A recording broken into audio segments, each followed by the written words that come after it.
اگلا سوال،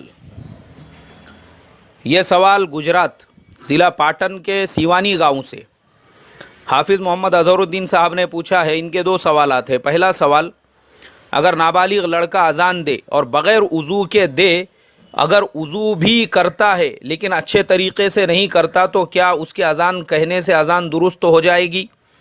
اور ان کا دوسرا مسئلہ ہے کہ ایک دکاندار سے ایک صاحب کوئی سامان خریدتے ہیں اور جو کسٹمر سامان خریدتا ہے وہ بل کی مانگ کرتا ہے۔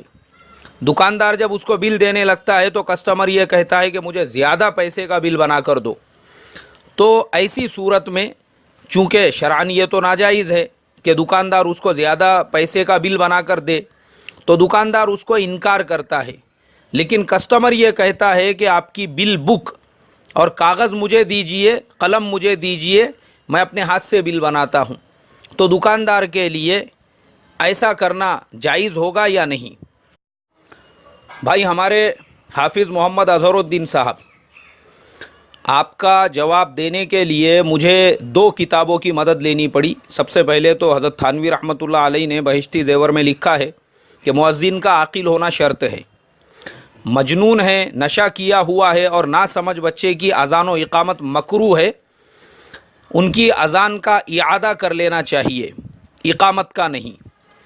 تو اس سے پتہ یہ چلا ناسمجھ بچے کے سمجھدار اور ناسمجھ ہونے کے ڈیفینیشن کو بھی آپ کو سمجھنا پڑے گا، چونکہ آج کل ہمارے مدرسوں میں بھی بہت سارے بچے ایسے ہوتے ہیں جو 10 سال 12 سال کی عمر میں حافظ قرآن ہو جاتے ہیں، تو ماشاءاللہ وہ ایک دم سمجھدار ہوتے ہیں، حالانکہ ابھی بالغ نہیں ہوتے ہیں۔ تو ایسے بچے جو ہے وہ سمجھدار سمجھے جائیں گے اگر وہ اذان دیتے ہیں، تو کوئی حرج ہے ہی نہیں ان کی اذان دینے میں۔ لیکن اگر آپ نے جو دوسرا سوال کیا وضو کے تعلق سے، اب یہ جواب مجھے ملا حضرت مولانا خالد سیف اللہ رحمانی صاحب، کتاب الفتاوی جلد نمبر 2 صفحہ نمبر 128، حضرت مولانا خالد صاحب نے لکھا ہے کہ بہتر طریقہ یہ ہے کہ اذان وہ وضو کر کے دی جائے، کیونکہ نماز کی دعوت ہے تو اذان کے لیے وضو کرنا یہ سب سے بہتر صورت ہے۔ لیکن اگر بغیر وضو کے بھی کوئی اذان دے دے تو یہ جائز ہے۔ اور مولانا خالد صاحب نے جو ہے نیچے حوالہ بھی لکھا ہوا ہے، مصنف ابن ابی شیبہ حدیث نمبر 2188۔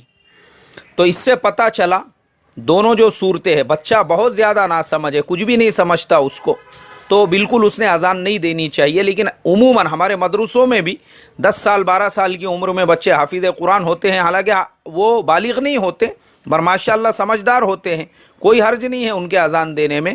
اور جیسے مولانا خالد صاحب نے جو آپ کے بغیر وضو والے مسئلے کا جواب دیا ہے کہ وضو کر کے دینا بہتر ہے، لیکن اگر کوئی بغیر وضو کے بھی دے تو جائز ہوں گی، اس کا اعادہ کرنے کی ضرورت نہیں۔